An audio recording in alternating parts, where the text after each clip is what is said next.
So thank you all for joining us today.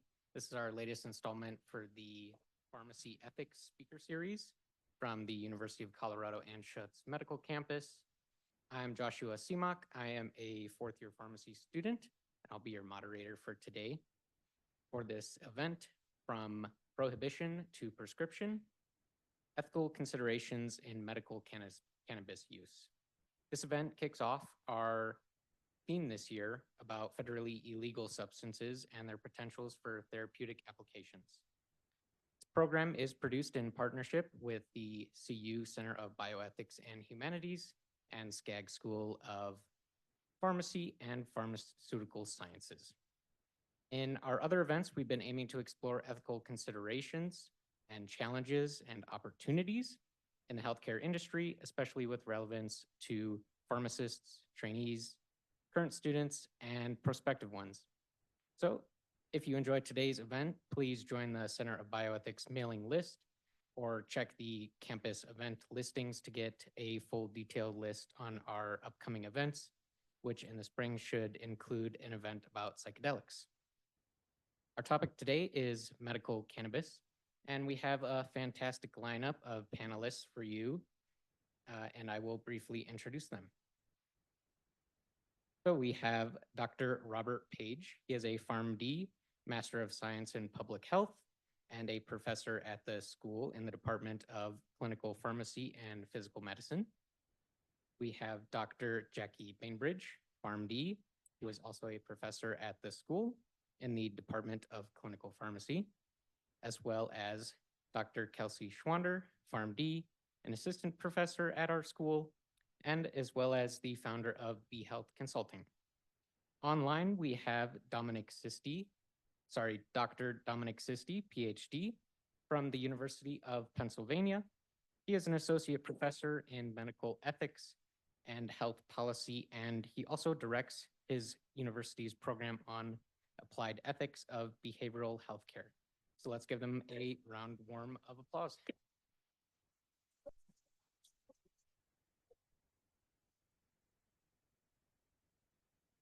Before I go into individual questions to start off the discussion, I'd like to briefly frame the reason that we're here today. So medical cannabis has been an ethical dilemma for our industry, as many states have begun to restore justice by decriminalizing and legalizing cannabis, whose federally illegal status had disproportionately resulted in incarcerations for minority people and those in the working class. These progressive moves have brought back the autonomy of using cannabis for those whose occupations don't prohibit their use, such as many healthcare workers or even school bus drivers like my mom. So, however, adding another socially acceptable recreational substance to the menu, along with caffeine, nicotine, and alcohol, which all have their own associated risks, has brought cannabis into the focus of healthcare workers, specifically on the bioethical concepts of beneficence and non-malfeasance.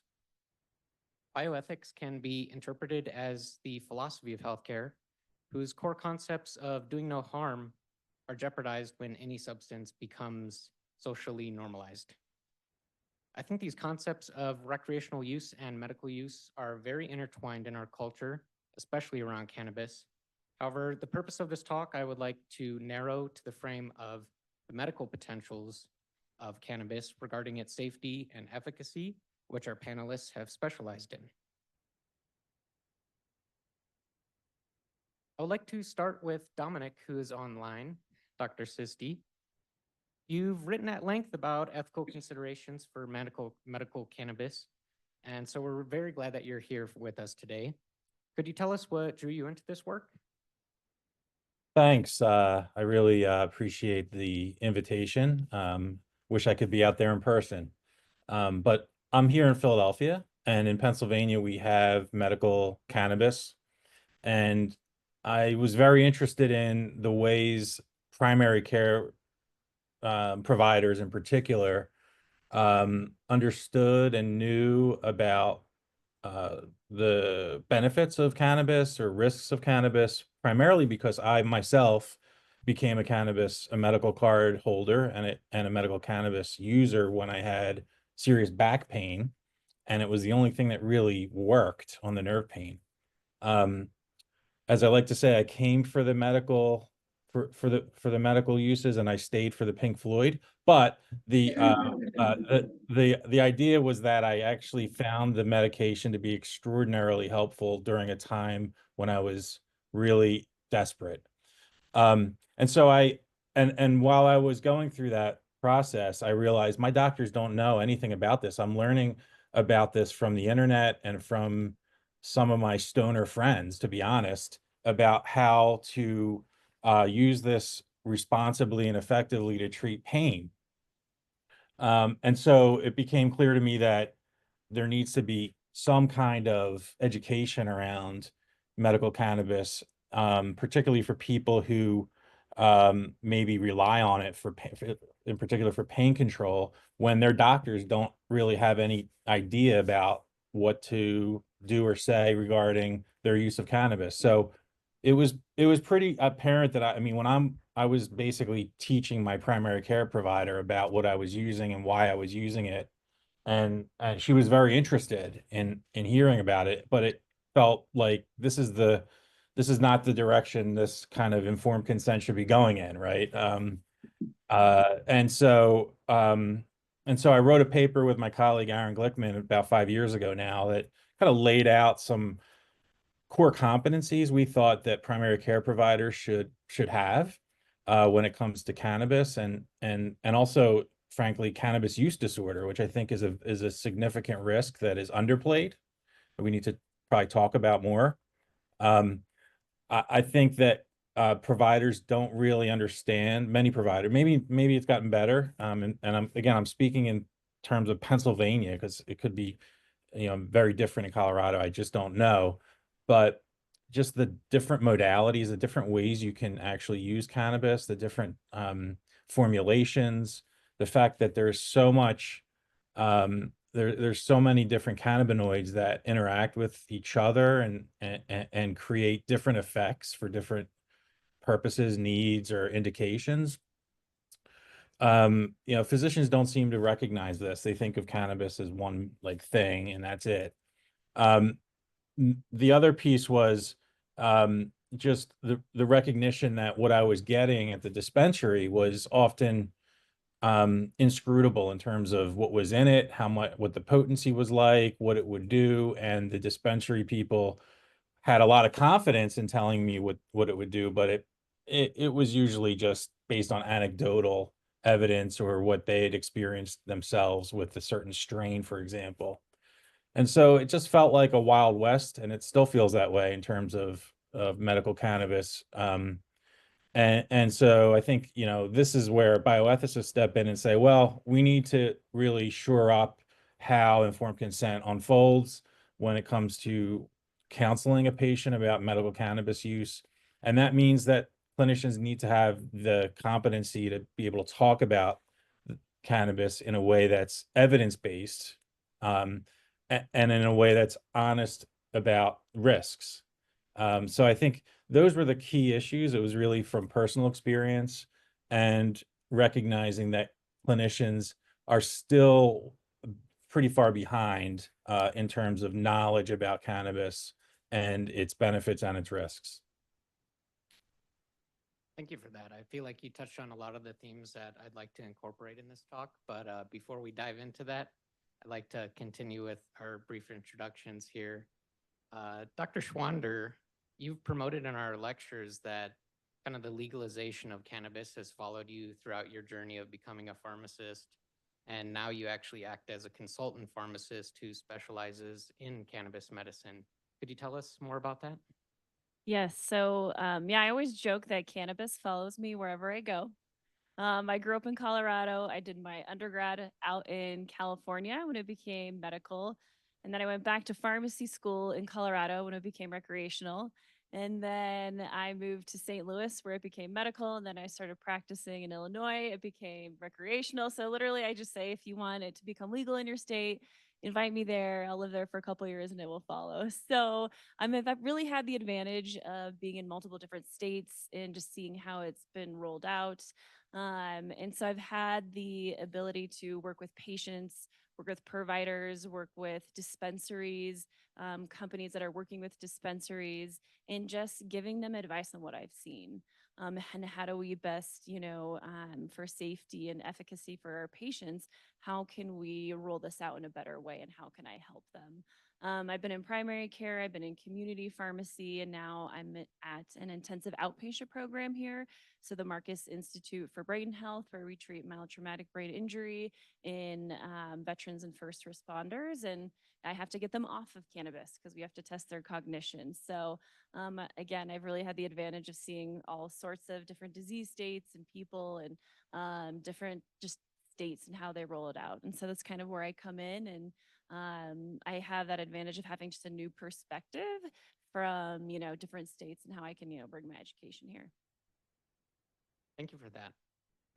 And Dr. Bainbridge, you're kind of our resident neurology specialist who's doing clinical trials with cannabis right now. And I've had the pleasure of being on rotation with her and had seen the background of that.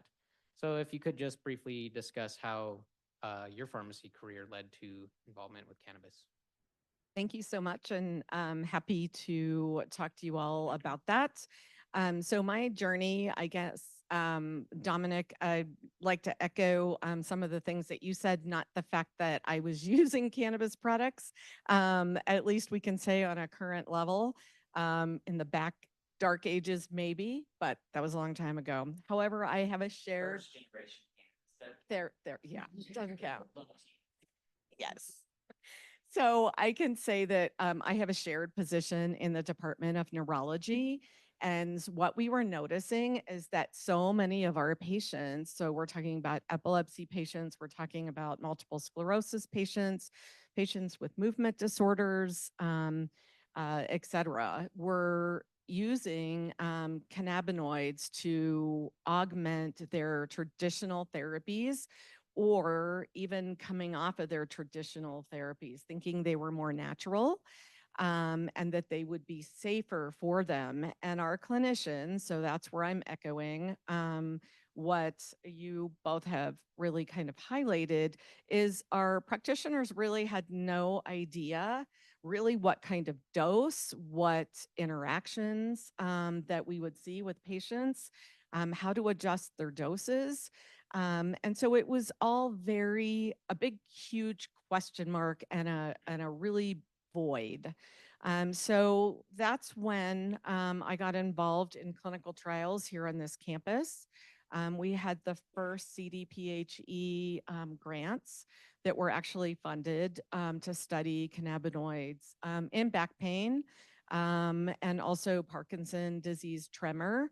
And autism, behavioral issues, even some of the pivotal trials for Epidiolex. So I thought that was really important, and I really wanted to fill that gap in between and help our providers and our patients use cannabinoids responsibly. Thank you for that. And lastly, Dr. Page, I've actually been following your interviews you've done on local news stations and nationally, even for CNN or with the American Heart Association, about the risks of medical cannabis. As many of you should know, that he's an expert on cardiology. And so how does that come into this issue? Awesome. Thanks again for having us here. From our standpoint, Jackie, you've been here 30 years. I've only been 26. So anyway, but you still have hair color. Anyway, and actually, to Dominic, to your point, one of the big issues that has arisen, I think, is what I call poor cannabis health literacy. Again, thanks to our colleague, Dr. Kroll over here, who's also brought some attention to that as well. He is a PhD toxicologist. And the problem that exists is that the data just suck. All right. Everything is going to be observational. And so, but that does not mean you throw the baby out with the bathwater. a lot of what I do, I work in advanced heart failure and heart transplant. And so I've been dealing with this since 2000. And because I am a pharmacist in a deep blue state with cannabis, everyone assumed that I automatically knew everything. So I had to really do the same thing that all of you did. I had to really educate myself. And then when it became recreational, I actually got to meet some of the dispensaries, toured them in order to understand the products.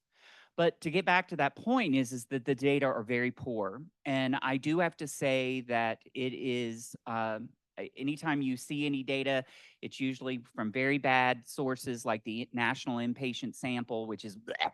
I always reject abstracts that come from there. And you would think that cannabis is going to kill you. I do believe that these are red flags. And there are safety signals, but the magnitude that is reported in the literature is a little bit overestimated. The other thing you have to take into account is making sure that you're open-minded and transparent. I'll be on the national news, and then the next day I'll get a call from someone from California who immediately starts off by saying, "You recommend Western medicine with nasty side effects." And I'm just like, whoa, whoa, whoa, whoa, whoa. No, my job, I said, these are associations. But my job is to make sure that you have the best health care and that your health is a priority. And honestly, I think you need to be able to make an informed decision. And so my job is to present these, but also to be very transparent. And I will not lie to you, that guy was just like, "You are such a," I was like, "Dude, I have to deal with students all dang day. I understand." So anyway, but no, they very much are like, but do I believe, I'm going to jump directly to my question. Unfortunately, we put the cart before the horse without ever doing any evaluation, at least before like NSAIDs went OTC, we at least had data with them, but here we don't. And the data are not looking very positively in terms long-term when we think of things like heart attack and stroke, particularly in young, very young adults and who think that they're invincible. And so you have to temper it with that.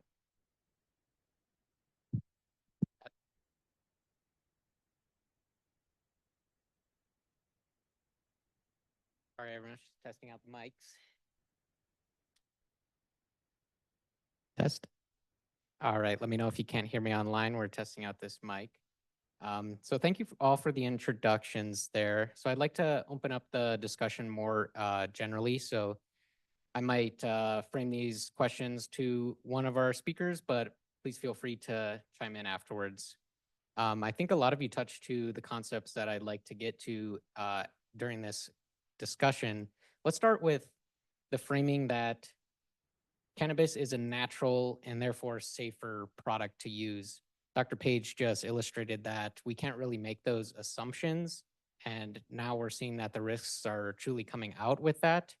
And also keep in mind that a lot of the medicines that we use are derived from natural products, but synthesized in a way that we know exactly what compound is in there and what is not in there. So I'd like to see a discussion about what's in cannabis. We know that there's THC, CBD, and 1,000 other chemicals, but really what is a patient getting when they're using cannabis?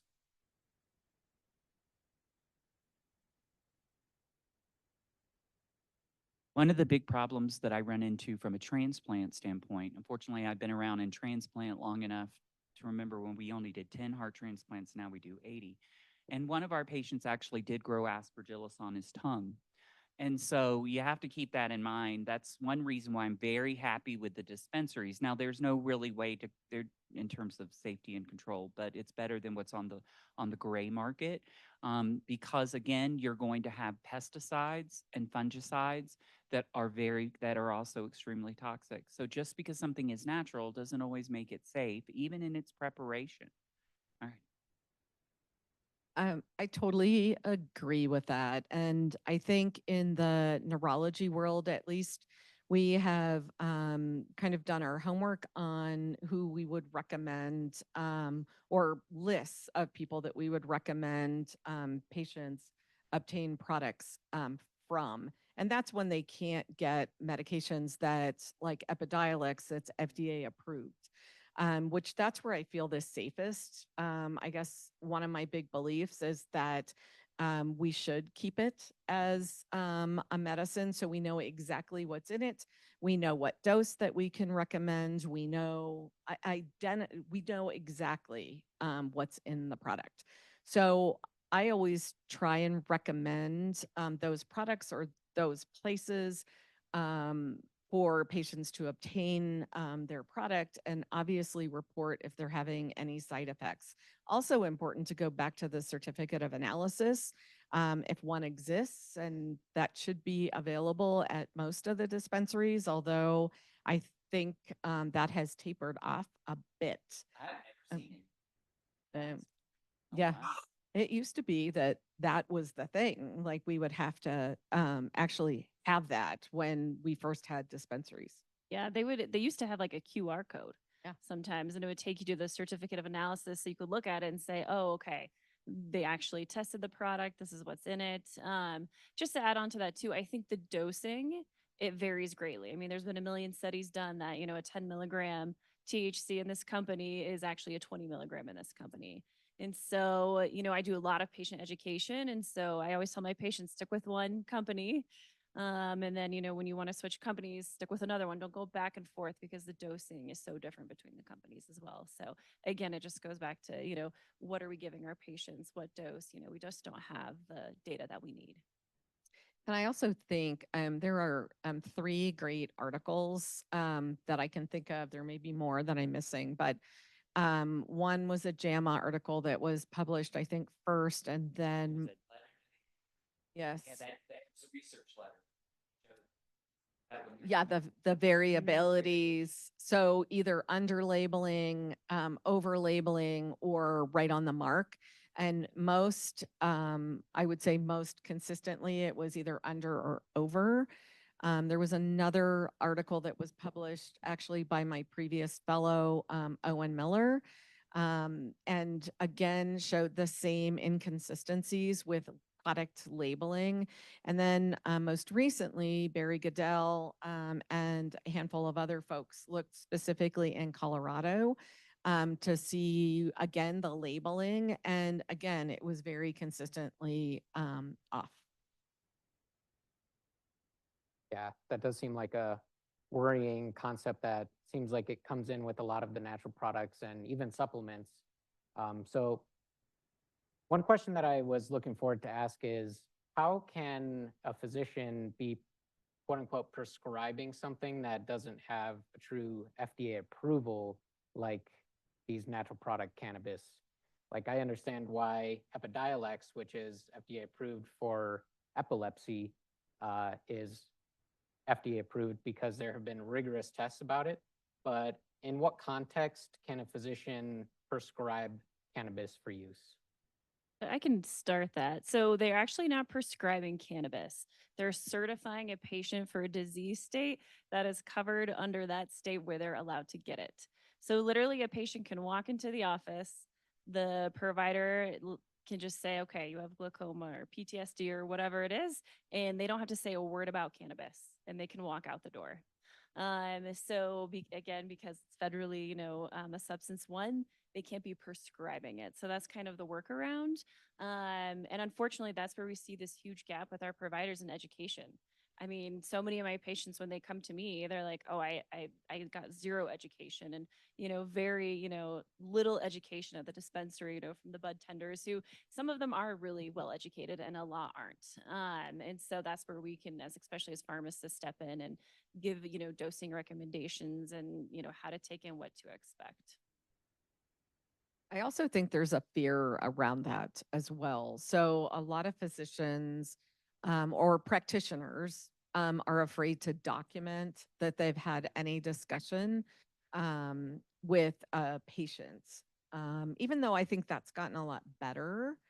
Wouldn't you say? I would say yes. I agree. Yeah. So, so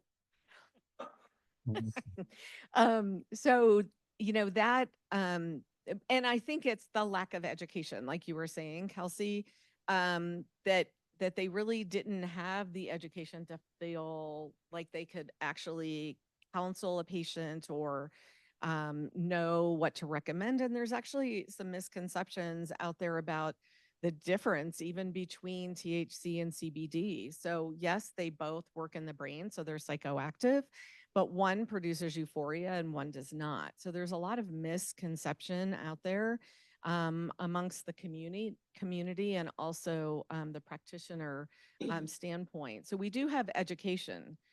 So we in the recent past have had a CE program.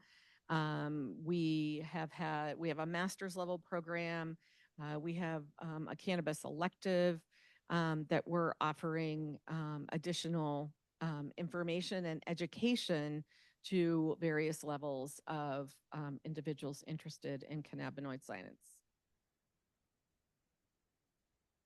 So my experience, because I'm in the division of cardiology, I'm considered the pot pharmacist. So after we've exhausted all prescription aspects where we have data, they'll say, I think we're going to try this. Now I realize I'm in a heart transplant situation here, which was significant interactions. So just to let you know, I mean, our providers will recommend whatever we only use unit dose, no liquids, no cookies, no brownies. We'll use Ripple, which is one of the powders that theoretically has 10 milligrams in it, and this, that, and the other. Anyway, but patients have to consent, number one, okay? And number two, they also have to agree to stick, just like as Kelsey mentioned, they have to use the same dispensary and the same product, and they have to use it on a regular, scheduled basis. Just kind of like what we used to teach you with how you educate someone with Coumadin. Stick with the same brand, be consistent with your green leafy vegetables. Same thing with this. You have to be consistent. We also will screen them for CUD, cannabis use disorder, by our social worker. And then also they have to take a picture of the product, and also it goes in the medical chart. So there's, again, a lot of steps that go through at this point, but I have them treat it just like a prescription. And that's the respect you should have for it. It's like herbals. Herbals, just because they're natural, does not make them safe. I treat those with respect like a prescription. So. Yeah, I like how you're framing that argument, and I'd like to progress the discussion back to something that Dr. Sisti might be able to chime in on, is that it seems like the legal landscape of cannabis is evolving. We've probably heard in the media that the government is even thinking about rescheduling it from a substance control 1 to a control 3, which basically puts it in the same domain as Tylenol, codeine, but you can't go to your corner market and get Tylenol codeine whenever you want. There are some obvious restrictions. So if you could chime in, Dr. Sisti. Yeah, I mean, I think, well, just to back up for a second here and just say, yeah, I agree with what the other panelists had said about this idea of natural being safer is a fallacy. We know that anthrax is natural. It's not a great thing. But in terms of the expanding, marketplace, at least in Pennsylvania and in New Jersey, where actually it's there, you don't even need a medical card in New Jersey. It's just kind of open season for cannabis over there. I think it's going to be really important for providers to ramp up their knowledge and get ready to counsel their patients, screen for risk factors like history of psychosis, spectrum disorders, for example. We want to be sure that we're not giving young people who may be at risk for schizophrenia high dose, high potency cannabis. I don't think that's a smart idea. I think physicians need to be really aware of that. I think that advertisers too should be. I mean, I think I see these billboards around Philly for cannabis. I think that there needs to be some regulation around how medical claims are being marketed, so prescriptions, prescription medications. There's a difference here. Are regulated by FDA and FTC, and medical claims by FDA around medical claims, and non-prescription or non sort of FDA regulated products should be regulated by FTC, and sort of cannabis falls somewhere in, some liminal space where these growers and dispensaries are making all kinds of medical claims that I think are dubious at best. and dangerous at worst. And so, you know, this evolving legal landscape, I hope, will include not just the expansion of access, but the honing and the tailoring of clear education and messaging for patients and consumers so that they don't, you know, end up using high potency cannabis that triggers a psychotic episode, or that takes them down a road of cannabis use disorder. I think those are serious risks, and no one, you know, we don't really see those front and center anywhere, at least in Pennsylvania. So the evolving legal landscape should include, you know, the decriminalization still. There's still people in Philly jail who are there for marijuana-based crimes, and expanded access for the right reasons. And I think regulatory oversight of messaging and communication and advertising.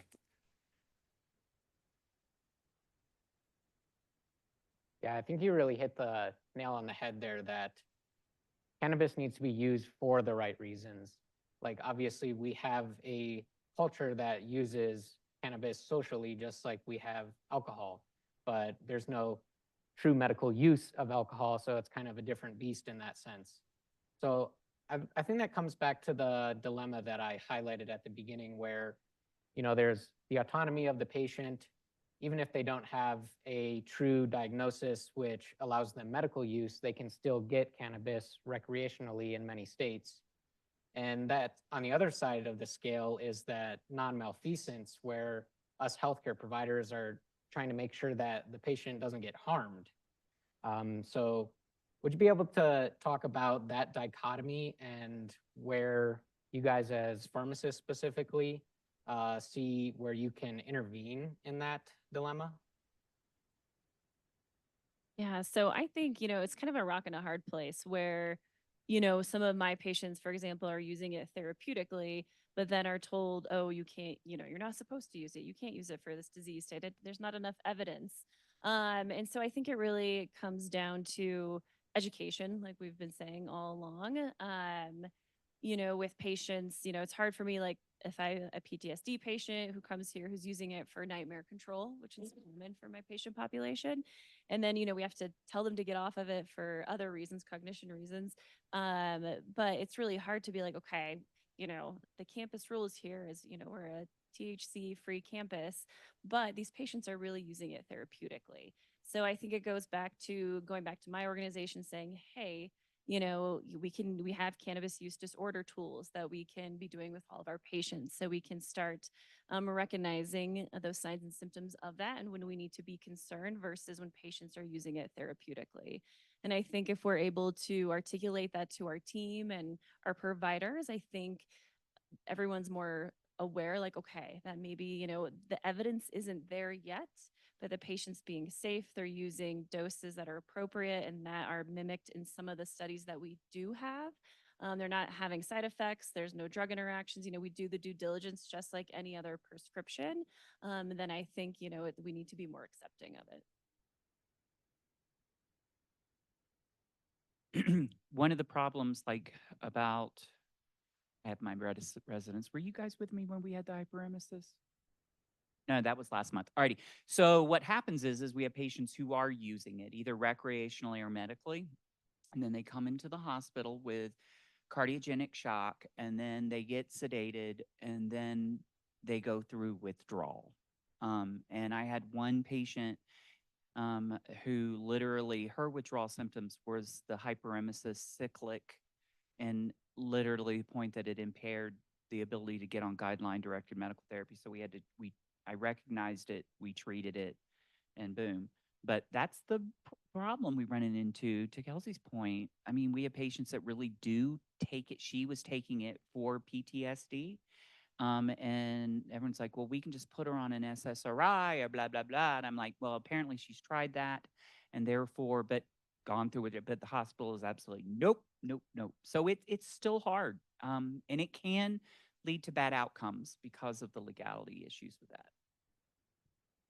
I would agree with that. So we are seeing that as well in the world of neurology and psychiatry. So that is a That's a true problem and it's real and you got to look for it and you need to really assess for it on an ongoing basis. I mean, honestly, so, I mean, we're about to publish this analysis, but 1 in 3 of my heart failure patients on this for in the entire University of Colorado health system test positive in their urine for cannabis. 1 in 3 patients with heart failure realize that that could impair their ability to get advanced therapies, i.e. a heart transplant, as well as like a left ventricular assist device, but particularly transplant. But when I saw those, I thought I had to do a double take. And those were just the ones that were positive based upon urine tox screen, which we have to do for advanced therapy evaluation. So you have to be non-judgmental. You have to be transparent or you're not. Because remember, patients are going to do what they want to do. So. Yeah, very, very true. And I think, the legality has really made it a lot easier for patients to talk to practitioners about it. Huge shift. It's a generational thing, I think, too. I think younger trained providers are a lot more open, I would say, than my 85-year-old cardiologist. Yeah. So I think we've touched on a lot of the risks of long-term use, including related to the heart and psychiatric conditions. But something that truly comes up with any recreational substance is the habitual formation tendencies.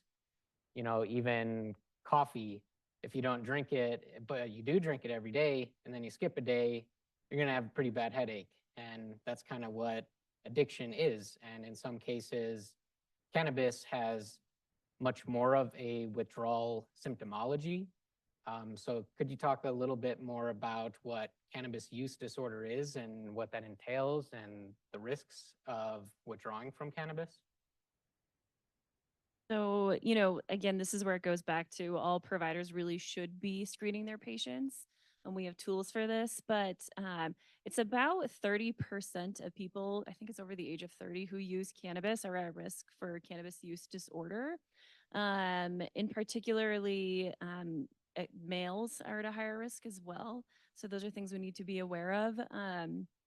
But it's in the DSM-5. We can look it up. But pretty much it's like chronic use, high doses, and it's really patients who are missing events in their life because they're using cannabis, or they want to stop and they can't stop. So there's a list of categories that qualify them for a higher risk of cannabis use disorder. So as providers, it's really important once the patient tells us to keep doing that screening and quantifying how much cannabis they are using, so we can make sure to track it and see if we notice any trends, so we can catch it really quickly and talk to our patients about it really quickly. And I think some of the withdrawal symptoms you've already talked a lot about, but it's essentially like withdrawing from any psychotropic medication. So you can see the itching, you can see the sweating. And the bad nightmares. Yes, bad nightmares. And it's really unpleasant and can be very unsafe. Yeah, we want to educate our patients too, if they do have to get off of it, to, just like any other medication, to do it very slowly, to have providers help you titrate patients off of it. Withdrawal symptoms typically last 2 weeks, but for chronic users, I've seen it last much longer than 2 weeks. So again, just educating our patients appropriately. I wonder if you could chime in, Dr. Sisti, about this and how it really ties into the psychiatric context that you specialize in. Yeah, sure. I mean, I think this is a big issue in psychedelics as well, actually, both cannabis and psychedelics, where folks who have maybe bipolar disorder or a psychosis spectrum disorder really need to think carefully about recreational use, and their physicians really need to dissuade them, I think, from trying these drugs at least or until there's better evidence that they might be safe for them.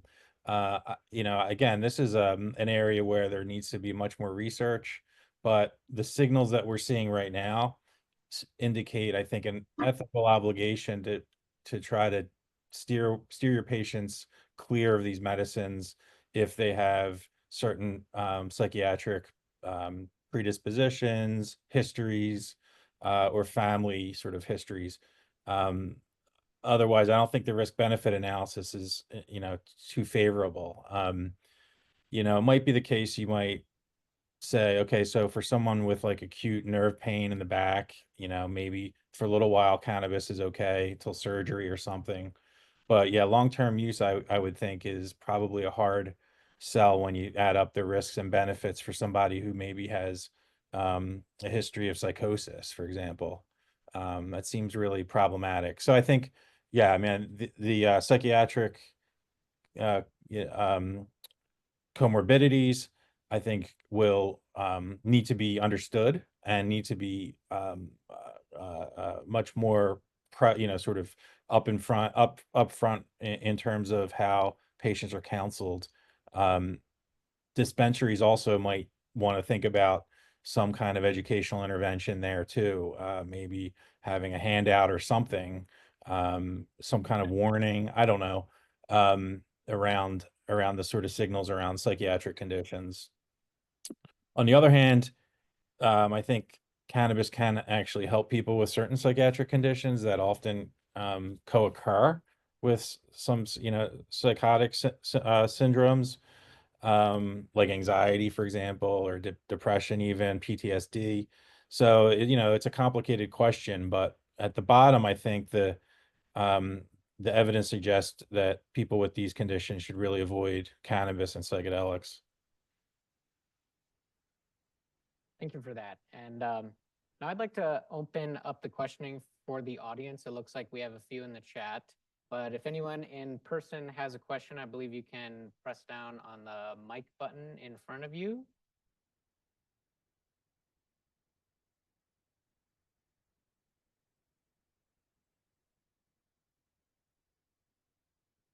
Have questions in the chat? Thank you so much. I am a dentist, oral pathologist, and this isn't really area of concern because I just think that we see, and I'm surprised about this, that a good third, now you just justified why I think I'm seeing our patients openly admit it. They almost like a badge of courage, like, yes, I do it. And yet we don't know how to counsel them because we think it's causing periodontal disease. We think it's increasing their risk for oropharyngeal carcinoma. We think this increases their risk for candidiasis, but we know what tobacco use does, right? And so we're kind of transferring that information over to what we call marijuana most of the time in our clinics. And I just am really excited about having these toolkits that are interprofessional that we could actually use in our clinics in order to have a little bit more data and to be able to speak a little bit more confidently about what some of these side effects are. I don't think my patients are going into psychosis, but they definitely, have anxiety and they definitely have advancing periodontitis. All right. And so that immune suppression component is also really very important in our population. So it's this really interprofessional education that we need for ourselves so we can be better also for our patients. Now I'm very interested. So what are you seeing in your practice? Are you seeing an increased risk for periodontal disease in individuals? I would think it's a little bit more minimal with the orals, but with the vaping and all the crap that goes into that, and then the secondhand generation, Yes, no, absolutely. Again, it's hard to tease out, but we feel like we are seeing those increase in periodontal disease. We're seeing increasing caries, right? Because again, they're going to eat on a regular basis. And so root caries is a real common problem too. And then it causes sometimes kind of a dry mouth too, right? So that increases all of the oral health conditions. And yet we just are using data that isn't very sophisticated. And I should say there more emphasis is going on in this area because it definitely causes a dysbiosis. And we know that people are vaping too. And then we have that dysbiosis with vaping along with using it. So it's hard to kind of tease out all of these different factors. But I just don't feel very responsible saying, thank you for letting me know, because I don't know where else to go with it. We're done. We're going to talk to you because I'm honestly, that is one aspect that has never, in the literature, I've seen dental health. It is. I didn't even think about it. Wonderful. This is great. Okay. Yes. Great. Incredible. Yeah. All right, I think we have questions from the chat coming up, unless anyone else in person had one. There. Go ahead. Oftentimes when we see medical cannabis, we see really low dose or low potency. A lot of patients are using higher concentrations. Is there any potential for studies? Is there any evidence that's available? And how are those harms potentially greater if they are greater? Anastasia, great question. And you're so correct about the dosing issue. And as you know, we can't really study that legitimately on campus. So we can't give a product that's a very high concentration like dabs or shatter or any of those things, because we're really constrained to giving products that are running through NIDA. So we've had the supply from Mississippi, which we've had great luck in our clinical trials using those particular products, but they're medium, strength or a lower strength. So we do have a current trial going on now that is a pure THC, but it's not getting to those super high concentrations. So that's so studying it in at a major university is very difficult. So a lot of times we're relying on observational trials or trials that were at least not giving the product on campus. So there are some outlying clinical trials that are looking at that, but they're not giving the product on campus. Yeah, and when you have a patient, if they're like, oh, I inhale twice a day, no big deal. But if they're inhaling, I think the average in Colorado right now is like the flower is 27% THC. I had a patient using 80% vaping.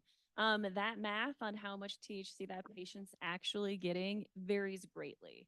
And so again, we really need to be asking those questions and educating our patients, because that person who was using 80% was like, is that a high dose? And I was like, and so again, we need to be asking our patients the detailed questions so we can provide better education. And one of the to that point, observationally, I am observing, with just like with drugs, there's usually sometimes a threshold via which a dose threshold where you'll get a drug-drug interaction, and I'm observing that right now with our patients. The other is there was an elegant study published in the Journal of the American Heart Association, which also looked at length of time in individuals. One of the problems with all cannabis research is that it's confounded by smoking. So, which is, yeah.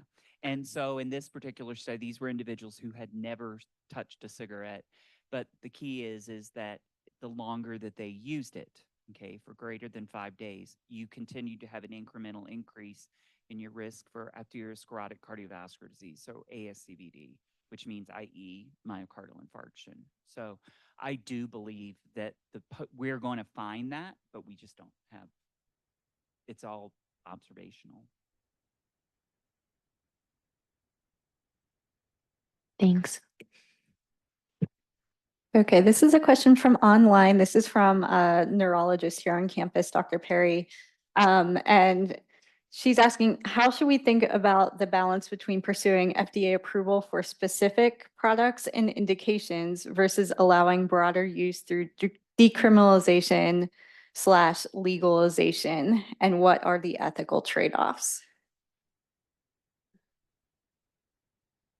Yeah, I guess a couple things come to mind. I mean, obviously, you need the larger clinical trials if you're going for an FDA approved indication. And that's hard, right? And it's a lot of money, and who's going to pay for that? So that's one major, huge issue. The other thing that I think is we should be publishing the results that we have, and not keeping a lot of the data in-house. So, and then identifying places where patients can actually obtain cannabis products that are reliable places. So I think that opens up a lot. Well, if you know the places, so it's and I think that's where it comes down to teamwork and sharing our knowledge that we have with each other. Yeah, and I mean, we're trying to treat this like a drug, like we're trying to, the FDA, and this is why we're not really getting anywhere because the plant is, like we talked about, lots of different compounds. And so we're going to have to treat cannabis very differently when we go about, FDA trials, and we're having all these holdups because we're, again, trying to treat it like a normal drug, which we need to start bending our rules so we're able to open access, but also be studying it appropriately at the same time. And so I think until we start, we're seeing that slowly with some of the regulation going on, but it'll probably be years before we're able to study it like the way we want to. Absolutely. And the genie's out of the bottle. We ain't going back. I mean, I hate to say that. That's just basically what it is.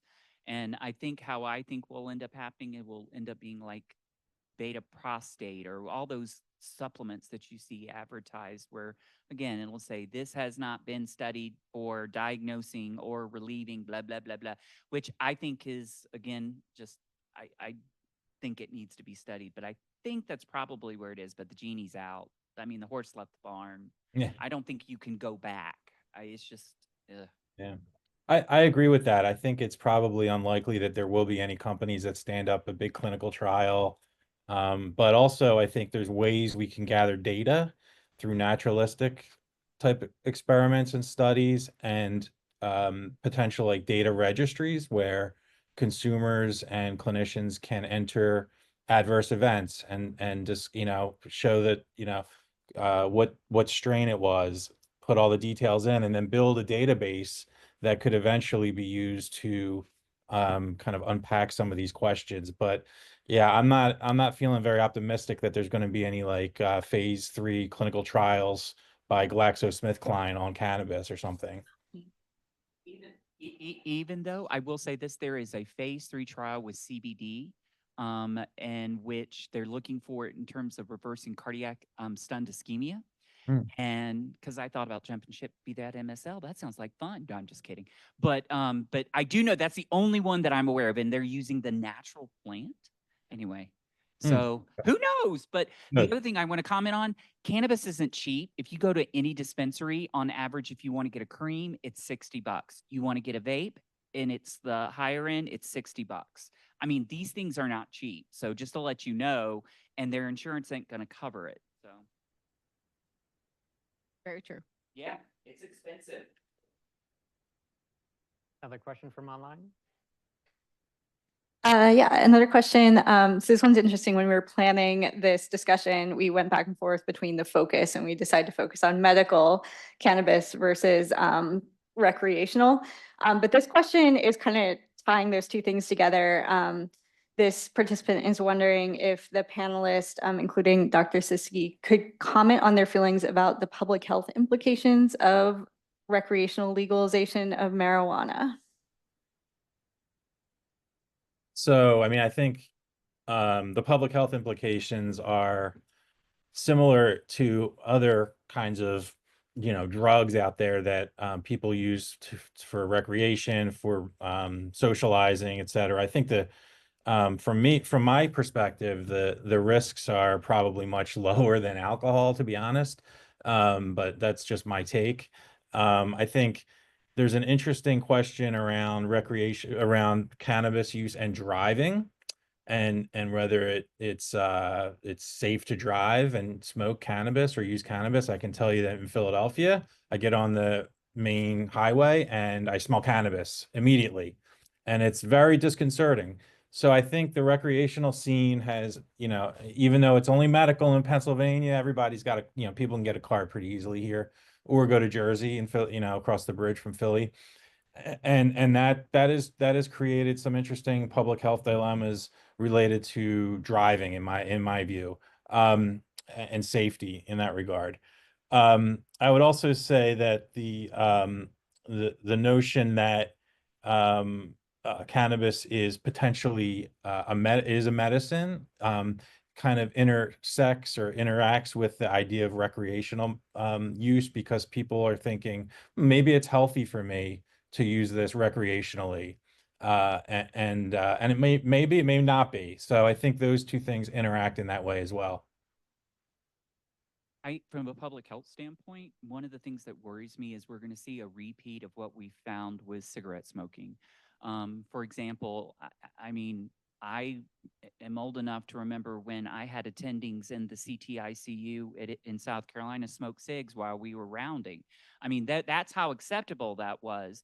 And yet we've had this robust data to show the increased risk for stroke and this and the other, but we've been doing this since the 50s and it still hasn't curtailed. And so I think that's what worries me the most, is that we may have a whole generation of this that's going to impact that we may not see until they're 40. The other thing too, remember your frontal lobe doesn't develop to what? You're 26. And that's why I tell people, don't do it. lucky. Yes, if you're lucky. Yes. Yeah, Don't yeah. do it. Well, thank you all for that. We're running out of time here, so I'd like to give each speaker a moment to say any closing statements, big takeaways that we can all leave here with to really impact the health of our patients. Transparency and being non-judgmental. And the problem with most providers is we talk too much. We need to listen. I echo that with listening, and obviously being open-minded, and screen for drug interactions. Echoing the same thing. And I think we need to do a better job of, I'm just going to let the pharmacist talk about it. We need it to be on the intake form and not under like recreational drugs. It needs to be next to alcohol, nicotine, medications you use. We need to have the MA, the nurse, to be asking, because maybe by the third time they see me, they'll be comfortable talking to me about their cannabis use. But if it's, only the pharmacist talks about their cannabis use, then a lot of times they get to me and they're like, no one's, mentioned it before. Am I allowed to talk about it? So we need to do a better job with all of our healthcare providers, normalizing it, and having everyone ask about it. Because again, it's scary for patients. For a long time they couldn't, and now we need them to, because we know a lot more. And remind, as I said, as a healthcare professional, I remind people I am not the police. I am here for your health. So, but honesty is the best policy. Thank you. And Dr. Sisti? Yeah, I would echo everything that was just said, and just, add that I do think so. I'm a big fan of cannabis. I think it's a very helpful drug, but we really need to have clearer warnings about the big ticket risks, and clinicians need to be educated. There should be courses in medical school and nursing school, in every clinical school, about cannabis use and what needs to be done to safely use it with patients. Thank you for that. And thank you for the speakers here. I feel like I've learned a lot, and I hope everyone in the audience has too. We'll be sending out a survey so you can give us feedback. Tell us if you didn't learn anything, and next time we'll try harder. And thank you all for coming. Please grab some pizza on the way out.